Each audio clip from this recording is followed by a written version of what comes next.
अनंत उपकारी सद्गुरुदेव को नमन। जय हो।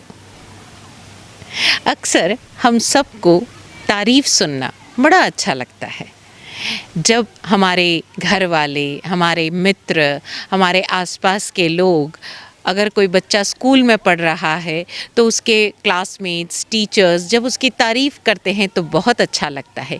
यहाँ तक कि जब एक बच्चे की तारीफ़ होती है तो कई बार माता पिता को लगता है ये हमारी तारीफ़ हो रही है।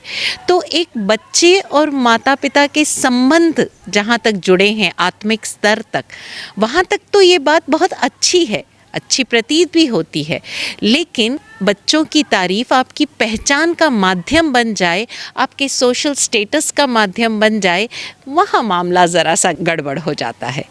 देखने योग्य बात ये है कि ऐसा क्या है कि हमें हमेशा तारीफ़ ही अच्छी लगती है, और जब कोई हमारी ज़रा सी कमी निकाल देता है या हमारे काम को सामने वाला पसंद नहीं करता है तो हम तिलमिला से जाते हैं, हमें कुछ अच्छा नहीं लगता।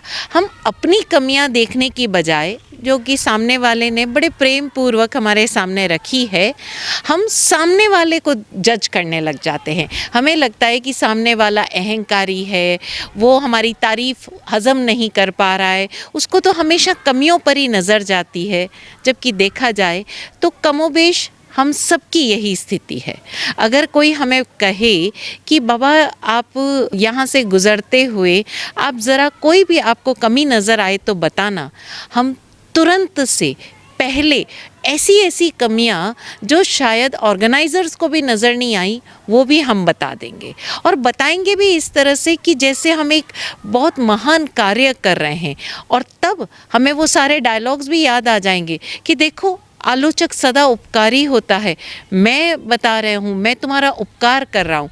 लेकिन जब यही मामला खुद पर आता है तो हम गड़बड़ा जाते हैं। हम कुछ बात आगे करें उससे पहले अखबार में कुछ सालों पहले एक इंटरव्यू पढ़ा था, एक लेख पढ़ा था, उसकी कुछ चीज़ें याद आ रही है, वो आपके साथ शेयर करूँगी। हुआ यूँ कि एक बार किसी सवाल का जवाब देते हुए अभिनेता नसीरुद्दीन शाह ने कहा कि अमिताभ बच्चन की विशुद्ध सार्थक सिनेमा को देन ना के बराबर है, वो एक विशुद्ध व्यावसायिक अभिनेता है। तो जब यही बात अमिताभ बच्चन से कही गई कि नसीरुद्दीन शाह ने आपके बारे में ऐसा कहा है, तो अमिताभ बच्चन मुस्कुराए और कहने लगे कि जब अंतर्राष्ट्रीय स्तर के ख्यातनाम अभिनेता नसीरुद्दीन शाह ऐसी बात कह रहे हैं तो ज़रूर उनकी बात में कोई तो बात है, उनकी बात में दम है। देखा जाए तो अमिताभ बच्चन को न जाने इस संपूर्ण समाज ने, इस मीडिया ने, दुनिया ने इतना प्रेम दिया है, उन्हें सदी का महानायक घोषित किया है।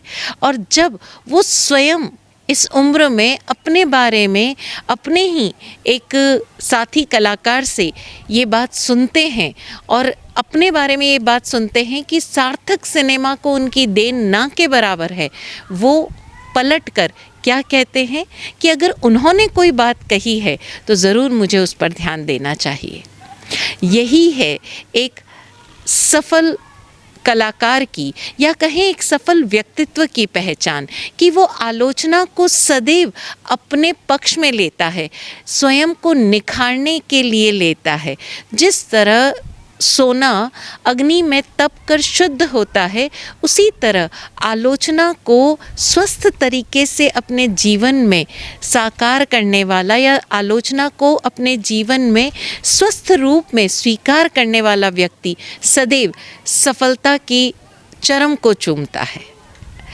इसी से मिलता जुलता एक और वाकया शेयर कर लूँ आपसे। एक बार गुलजार साहब से उनसे 5 पसंदीदा गीतकारों का नाम पूछा गया, तो उन्होंने अपने पसंदीदा गीतकारों के नाम बता दिए। उसमें जावेद अख्तर का नाम नहीं था। तो जब जावेद अख्तर साहब को पूछा गया कि गुलजार साहब ने पसंदीदा गीतकारों के नाम लिए और उसमें आपका नाम नहीं है, आप क्या कहेंगे? तो उन्होंने मुस्कुराते हुए कहा, इसका मतलब अभी भी मेरी सर्वश्रेष्ठ रचना बाहर आनी बाकी है जो गुलजार साहब की तारीफ़ के काबिल हो सके। उनकी लिस्ट में अपना नाम बनाने के लिए अभी शायद मुझे कुछ और मेहनत करनी होगी। यही बात पूज्य विराट गुरुदेव 10 फैक्ट्स में यानी 10 तथ्यों में से एक तथ्य में कहते हैं कि आलोचक सदैव उपकारी होता है। आलोचना का अर्थ है कि सम्यक प्रकार से जो व्यक्ति आपको देख पाता है, अनबायस्ड होकर जो व्यक्ति आपको देख पाता है, आपकी खूबियाँ भी देख पा रहा है, आपकी कमियाँ भी देख पा रहा है, और जब वो आपकी कमियाँ देखकर आपको बताता है तो आप उस कमी को सुधारने के लिए मेहनत कर सकते हैं, पुरुषार्थ कर सकते हैं, आप जागृति पूर्वक अपनी उन कमियों को ओवरकम कर सकते हैं। लेकिन जब कमियां आप देख ही नहीं पाएंगे, कमियों को आप स्वीकार ही नहीं करेंगे, तो उन्हें दूर करने का उपक्रम कैसे करेंगे? इसलिए आलोचक सदैव उपकारी होता है। और 10 फैक्ट्स में से ही एक फैक्ट्स में गुरुदेव कहते हैं, जो 10वां फैक्ट है, वो कहते हैं कि चापलूस सदा धोखेबाज होता है। अब मामला बड़ा गड़बड़ है, हमें लगेगा ऐसा कैसे? जो हमारी तारीफ़ कर रहा है तो वो तो अप्रिशिएट कर रहा है ना। और आप भी तो हमेशा कहते हो कि गुणग्राही बनो, सभी के गुण देखकर उनकी तारीफ़ करो। तो तारीफ़ करना, और जब कोई हमारी तारीफ़ कर रहा है तो वो धोखेबाज कैसे हो सकता है? हम समझें, सही तारीफ़ होना, जो बात है, जो गुण है, उसकी तारीफ़ होना अलग बात है। लेकिन जानबूझकर बढ़ा चढ़ाकर चापलूसी करना, आप समझते हो चापलूसी किसे कही जाती है? तो चापलूसी करना कहीं न कहीं हमारे लिए नुकसानदायक है, क्योंकि उस नशे में हम अपनी कमियां नहीं देख पाते, और हम उन कमियों पर जब काम नहीं करते तो एक न एक दिन डूब जाते हैं। इतिहास गवाह है, टीपू सुल्तान का राज्य मात्र उनके कुछ चापलूसों के कारण डूबा। और ऐसे कई सारे व्यक्तित्व आपको मिल जाएंगे जिनके आसपास कुछ ऐसे मित्र थे जो बस उनकी चापलूसी करते थे, और जब जब उनकी कमियां सामने आती थी तब वो उन कमियों को बड़े आराम से ढक देते थे। हम ध्यान रखें, आलोचक सदैव उपकारी होता है। जो सम्यक प्रकार से आलोचना कर रहा है, मात्र टीका टिप्पणी नहीं कर रहा है, वो उपकारी है। लेकिन अगर हम चलते फिरते अकारण ही, हमारे भीतर वो योग्यता ही नहीं है, और बैठकर हम जैसे किसी के ऊपर कुछ भी टीका टिप्पणी कर देते हैं, वो आलोचना नहीं है। आलोचना का अर्थ सिर्फ कमी निकालना नहीं है। वाकई अगर वो कमी है और उस कमी को पूरा करने की वो जो मादा है उस व्यक्ति में है, और हम उस कमी को इस प्रकार सामने वाले के सामने रख सकते हैं जिससे कि उसके व्यक्तित्व में निखार आए, ना कि वो डीमोटिवेट हो, वो सही अर्थों में आलोचना है। हिंदी साहित्य में आलोचना एक बहुत सशक्त विधा मानी गई है।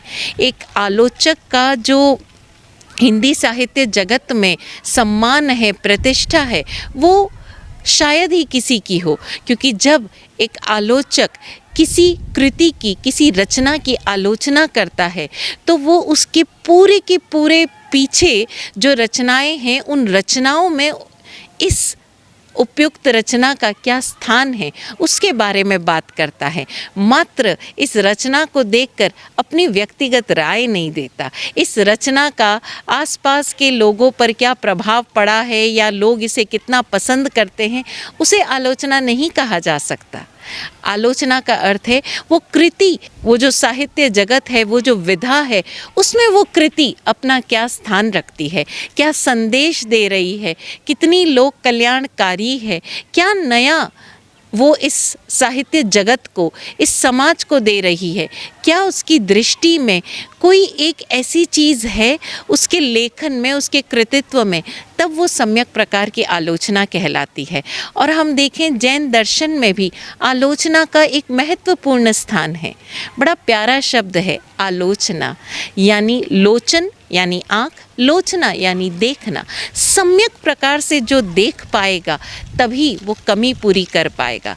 तो आलोचना हम स्वयं अपनी करें या कोई और हमारी आलोचना करें, दोनों ही अर्थों में वो उपकारी है, क्योंकि वो हमारे भीतर से उन सारे के सारे फ्लॉज, फॉल्ट, शॉर्टकमिंग्स को दूर करने में मदद करती है, हमें दोष मुक्त होने में मदद करती है। और जैसे जैसे हम दोष मुक्त होते जाएंगे, हम स्वयं को उपलब्ध होते जाएंगे, हम अपने स्वभाव को उपलब्ध होते जाएंगे।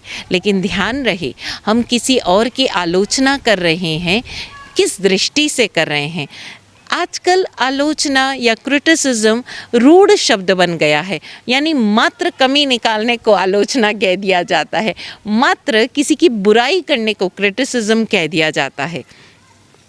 लेकिन हर नई चीज़ अगर हमारे सामने आ रही है तो वो एक बहुत लंबा दृष्टिकोण लेकर आ रही है। आप ज़रा हिस्ट्री उठाकर देखें तो लगभग 1920 के लगभग जब रविंद्रनाथ ठाकुर शांति निकेतन से जुड़े थे, यानी उनके पिता देवेंद्रनाथ ठाकुर ने जिसकी स्थापना की थी, एक बहुत ही वृहद उद्देश्य लेकर जब रविंद्रनाथ ठाकुर उस शांति निकेतन से जुड़े तो लोगों ने उनका बड़ा मजाक बनाया। ये कोई पढ़ाई करने का तरीका है? क्योंकि उनके यहाँ पर जो पढ़ाई करने का तरीका था वो आज प्रचलित मैकाले पद्धति नहीं थी। एक अनकन्वेंशनल मेथड से उन्होंने आर्ट्स को, कल्चर को और उन्होंने अलग अलग कलाओं को शिक्षा का एक महत्वपूर्ण अंग बनाया। और उनका जो तरीका था दैट वाज वेरी अनकन्वेंशनल, वो बिल्कुल भी पारंपरिक नहीं था। अपारंपरिक तरीके से उन्होंने पढ़ाई करवाई। वो प्रकृति के साथ बच्चों को जोड़कर पढ़ाई करवाते थे। एक प्रसंग आता है कि जब रविंद्रनाथ ठाकुर ने ये शांति निकेतन स्थापित किया तो बहुत सारे जो उनके आसपास के लोग थे उन्होंने अपने बच्चे नहीं भेजे कि भाई ये तो संगीत प्रेमी है, ये तो कलाकार आदमी है, ये तो अपने आप में खोया रहता है, ये क्या बच्चों को पढ़ाएगा, हमारे बच्चों को अगर हम इनके पास भेजेंगे तो बच्चे हमारे बिगड़ जाएंगे। ये सोचकर कुछ लोगों ने बच्चे नहीं भेजे और कुछ लोगों ने जो बच्चे भेजे उनको पूरा भरोसा था कि हमारे बच्चे इतने बिगड़ चुके हैं कि अब रविंद्रनाथ ठाकुर इन्हें और नहीं बिगाड़ पाएंगे। तो ठीक है, इसी तरह एक विचारक ने भी अपना बच्चा वहाँ भेजा हुआ था। तो एक बार ऐसे ही सुध-बुध लेने जैसे पेरेंट्स जाते हैं ना अपने बच्चों के बारे में स्कूल को देखने, तो वो विचारक भी पहुँचे। तो उन्होंने क्या देखा कि एक चेरी के पेड़ के नीचे रविंद्रनाथ बैठे हैं, आंखें बंद किए हुए, किताब उनके सीने से लगी हुई है और 5-7 बच्चे बैठे हैं, उसमें से 2-5 बच्चे किताब में आंखें गड़ाए बैठे हैं, बाकी 10-15 बच्चे पेड़ पर चढ़े हुए हैं, फल पके हुए हैं, चेरी के फल आए हैं और तोड़ के खा रहे हैं। 2-5 बच्चे नीचे से शोर मचा रहे हैं क्योंकि वो ऊपर नहीं चढ़ पा रहे हैं। अब ये देखकर आज कोई भी पेरेंट एक अपने बच्चे की स्कूल में जाए और एक टीचर को ऐसा देखे और अपने बच्चे को ये सब करता देखे तो शायद आप भी ऐसा ही कहेंगे। लेकिन उस समय की तो बात ही अलग थी। तो उन्होंने महोदय ने झंझोड़ कर रविंद्रनाथ ठाकुर को जगाया, ये क्या हो रहा है, ये बच्चे क्या कर रहे हैं, आप क्या कर रहे हैं, ये बच्चे कर क्या रहे हैं, ये पढ़ रहे हैं। तो रविंद्रनाथ उस गुस्से को समझकर बोले, मुझे बहुत दुख हो रहा है। तो बोले, हाँ मैं भी तो यही कह रहा हूँ, मुझे बहुत दुख हो रहा है। रविंद्रनाथ ने बीच में ही उनकी बात काटते हुए कहा, मुझे बहुत दुख हो रहा है कि ये जो बच्चे नीचे बैठे हैं किताब में आंखें गड़ाए हुए, मुझे इन बच्चों के लिए दुख हो रहा है। अरे पेड़ पर फल पक गए हैं, उसकी सुगंध, उसका रंग इन्हें बुला रहा है, पेड़ बुला रहा है, वो फल बुला रहे हैं। सब बच्चे ऊपर चढ़ गए हैं फल खाने के लिए, लेकिन ये क्यों नहीं चढ़ पा रहे हैं? मैं तो बूढ़ा हो रहा हूँ, मुझ में इतनी शक्ति नहीं कि मैं पेड़ पर चढ़ सकूँ, वरना शायद मैं भी इन्हें पकड़ कर पेड़ पर चढ़ जाता। मुझे इन बच्चों के लिए दुख हो रहा है कि ये पेड़ की नहीं सुन पा रहे हैं, ये उन पके हुए फलों की नहीं सुन पा रहे हैं। और जब ये पेड़ की पुकार नहीं सुन पा रहे हैं, उन फलों की पुकार नहीं सुन पा रहे हैं, प्रकृति की पुकार नहीं सुन पा रहे हैं, तो मेरी पुकार कैसे सुनेंगे? मुझे लग रहा है ये बहुत बीमार हैं, मैं इनकी कैसे मदद करूं? मुझे इस बात का दुख हो रहा है। ये बात उस समय और शायद आज से 30-40 साल पहले आप भी सुनते तो आपको लगता है ये कोई पढ़ाने का तरीका हुआ। लेकिन आज इसी अनकन्वेंशनल मेथड को एक्सपीरियंशियल लर्निंग नाम दिया जा रहा है। आज इंटरनेशनल बोर्ड्स इसी तरह से पढ़ाई करा रहे हैं।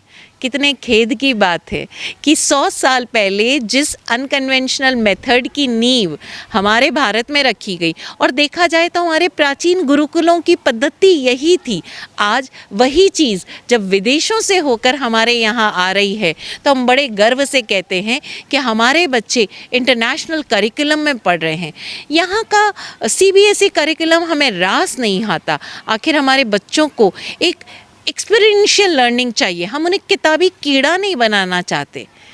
खेद की बात है कि जो चीज़ें हमारे घरों में हम देख कर सीख सकते हैं वो चीज़ें तो हमें ट्रेडिशनल लगती है, हमें पुरानी लगती है। लेकिन वही चीज़ें अगर विदेशी पैकिंग में आ जाए, इंटरनेशनल पैकिंग में आ जाए तो हम उसे प्रोग्रेसिव कहते हैं। तो ज़रा चेक करें हम आलोचना कैसे कर रहे हैं, किसकी कर रहे हैं, और हमें अगर आलोचना प्राप्त हो रही है तो वो हमारे लिए कितनी उपयोगी है। आलोचना को हमें मल्टी डायमेंशनली समझने की आवश्यकता है। हम इस अनेक आयामी शब्द को समझें। आलोचना, ये आलोचना सदैव उपकारी है, लेकिन कुछ तथ्य हम ख्याल में रखें कि हम आलोचना किस प्रकार कर रहे हैं, हम आलोचना किसकी कर रहे हैं, और अगर आलोचना हम तक पहुंच रही है तो हम उसे किस रूप में ले रहे हैं। ध्यान रखिए, ये आलोचना हर रूप में, हर आयाम में हमारे लिए उपकारी ही है। पूज्य विराट गुरुदेव का ये तथ्य हमेशा याद रखिए, आलोचक सदैव उपकारी होता है। अपने जीवन में आलोचना का स्वागत कीजिए, उसको प्रतिष्ठित कीजिए। जय हो।